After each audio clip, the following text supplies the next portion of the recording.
우리는 왜 나이가 들수록 외모에 신경 쓰지 않아도 된다고 생각하게 되는 걸까요?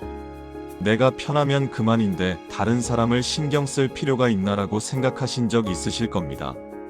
편해지고 싶어서일까요? 아니면 어느 순간부터 스스로를 뒤로 미루기 시작했기 때문일까요? 깨끗하고 단정한 사람을 볼 때 어떤 마음이 드시나요? 조선 후기의 실학자 정약용은 겉모습을 단순한 치장이나 허영으로 보지 않았습니다. 그는 몸가짐을 마음을 담는 것으로 보았습니다. 형식이 흐트러지면 뜻도 흐트러진다고 했습니다.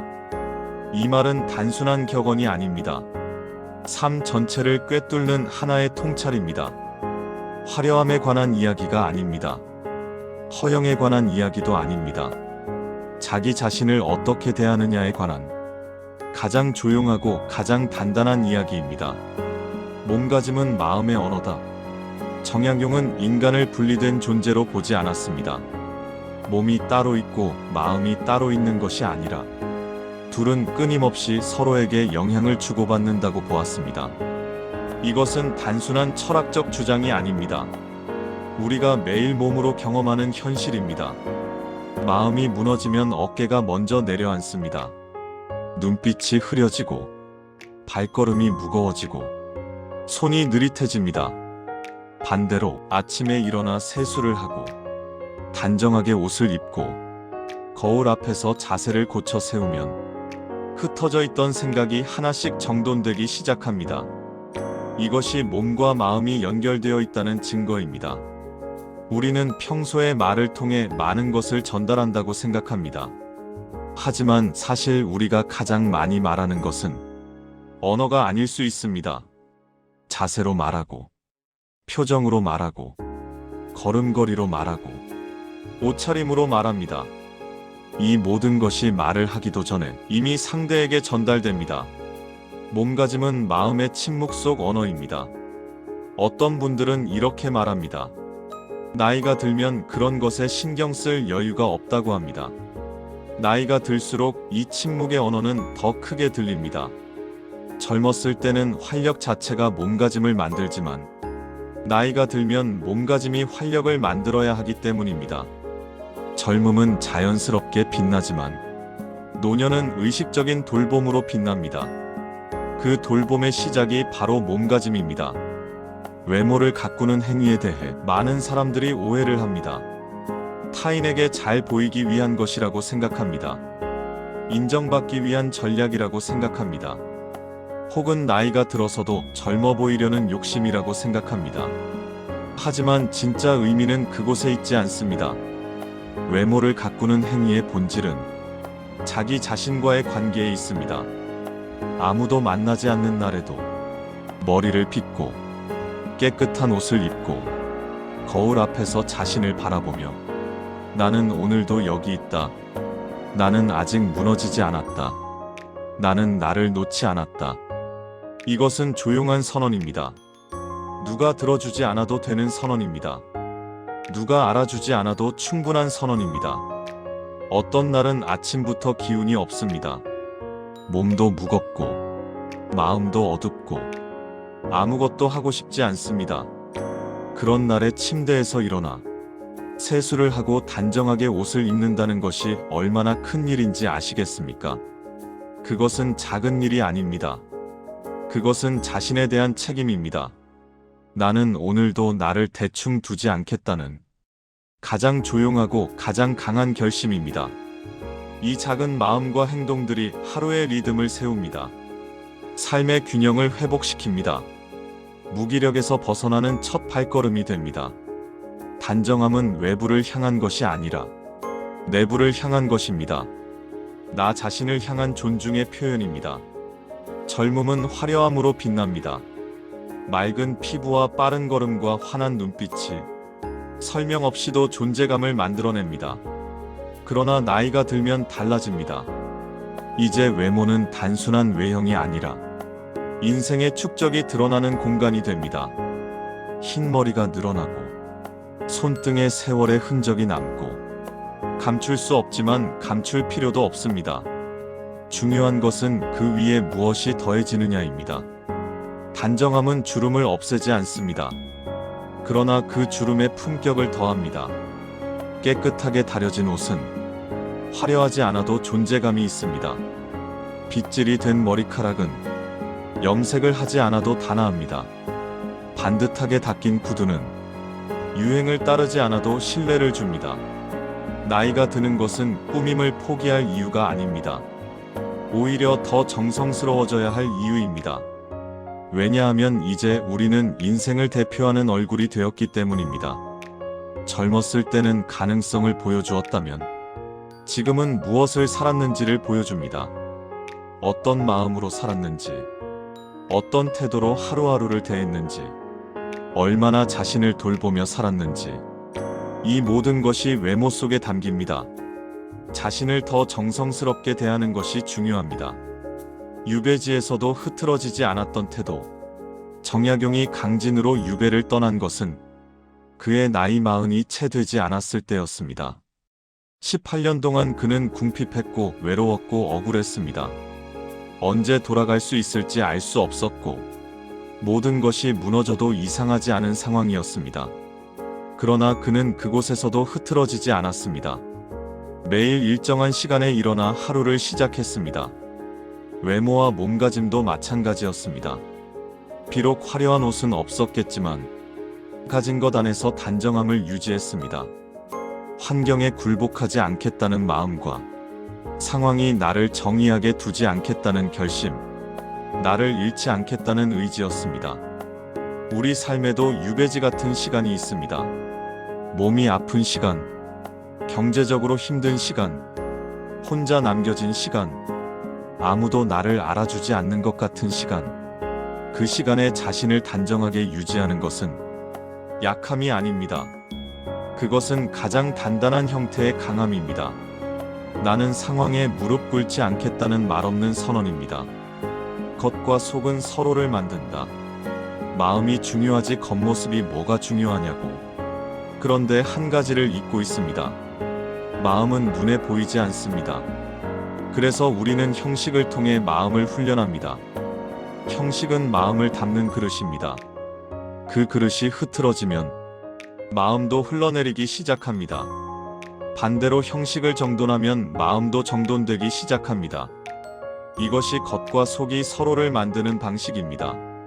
옷을 단정하게 입는 행위는 외부를 위한 것이 아닙니다. 나는 오늘 하루를 맞이할 자세가 되어 있다. 이 신호가 하루를 다르게 만듭니다. 생각해보면 우리는 이미 이것을 알고 있습니다. 중요한 일이 있는 날, 중요한 사람을 만나는 날, 우리는 자연스럽게 더 신경 씁니다. 그리고 그날은 왠지 더 잘 됩니다. 겉과 속은 따로가 아니라 서로를 지탱합니다. 첫 만남에서 사람은 놀랍도록 빠르게 이 사람이 어떤 사람인지에 대한 첫 인상을 형성합니다. 이것은 편견이 아닙니다. 인간이 세상을 읽는 방식입니다. 가장 큰 역할을 하는 것이 바로 외모입니다. 화려함이 아니라 단정함입니다. 단정한 사람 앞에 서면 이 사람은 자기 자신을 관리할 수 있는 사람이다. 약속을 지킬 것 같은 사람이다. 무언가를 맡겨도 되는 사람이다. 이것이 신뢰의 시작입니다. 반대로 생각해 보십시오. 아무리 마음이 따뜻하고 능력이 뛰어난 사람이라도 첫 만남에서 몹시 흐트러진 모습을 보인다면 상대는 그 따뜻함과 능력을 쉽게 믿지 못합니다. 신뢰는 내면에서 출발하지만 외면을 통해 전달됩니다. 이것은 불공평한 현실처럼 보일 수 있습니다. 하지만 우리가 바꿀 수 없는 현실이기도 합니다. 그렇다면 이것을 이용하는 것이 현명합니다. 단정함은 내가 준비되어 있다는 신호입니다. 상대에 대한 존중이며 자신에 대한 책임의 표현입니다. 나이가 들수록 이것은 더 중요해집니다. 사회적 역할이 줄어들고 공식적인 자리가 줄어들수록 만나는 사람들과의 관계에서 단정함이 주는 신뢰의 힘은 더 크게 작동합니다. 마음이 어지러울 때 사람들은 대개 두 가지 반응을 보입니다. 하나는 더 어지럽게 두는 것, 다른 하나는 정리를 시작하는 것. 마음이 어지러울 때 방을 청소하면 마음도 함께 정리됩니다. 이것이 신기한 일처럼 보이지만 사실은 당연한 일입니다. 환경이 마음에 영향을 주기 때문입니다. 몸도 마찬가지입니다. 마음이 어지러울 때 몸을 단정히 하면 감정이 안정되기 시작합니다. 향기 나는 비누로 손을 씻는 것, 빗으로 머리카락을 정돈하는 것, 구겨진 옷 대신 깨끗한 옷을 꺼내 입는 것, 거울 앞에서 자신의 얼굴을 정면으로 바라보는 것. 이 작은 행위들이 무기력에서 벗어나는 첫걸음이 됩니다. 이 행위들은 모두 자신에 대한 관심입니다. 지금 나에게 관심을 기울이고 있다. 흘러가던 감정이 잠깐 멈춥니다. 그리고 그 멈춤 속에서 작은 안정이 시작됩니다. 슬픔이 깊을 때 가장 하기 싫은 일이 무엇인가요? 씻는 것, 옷을 입는 것, 밥을 먹는 것. 이 기본적인 자기 돌봄이 무너집니다. 그래서 역으로 이 기본적인 돌봄을 회복하는 것이 치유의 시작이 됩니다. 누군가를 잃었을 때, 아팠을 때, 혼자가 되었을 때, 그때 일어나서 세수를 하고 단정한 옷을 입는다는 것은 삶을 다시 붙잡는 행위입니다. 꾸밈은 허영이 아닌 회복의 기술입니다. 아침마다 거울 앞에서 미소를 지어 보십시오. 시간이 많이 필요하지 않습니다. 특별한 능력이 요구되지 않습니다. 그러나 꾸준히 하면 삶의 질이 달라지고 마음을 열리게 만듭니다. 집안에서도 단정한 옷을 입고 머리를 정리해 보십시오. 아무도 보지 않는다고 잠옷이나 낡은 옷으로만 하루를 보내지 마십시오. 편안함과 단정함은 함께 갈 수 있습니다. 손톱을 관리하고 신발을 깨끗이 닦는 것입니다.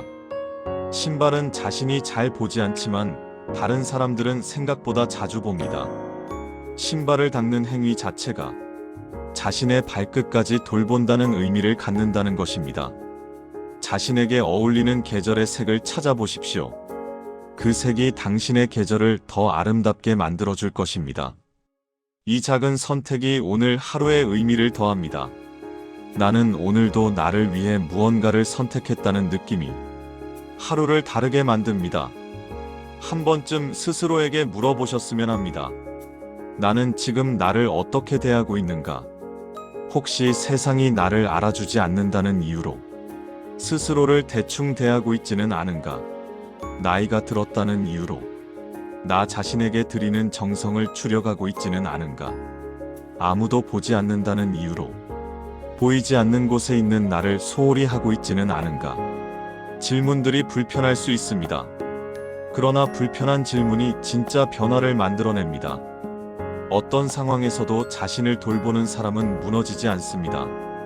자신을 돌보는 사람은 그 돌봄이 삶의 밑바닥이 되어줍니다. 그 밑바닥 위에서 다시 일어설 수 있습니다.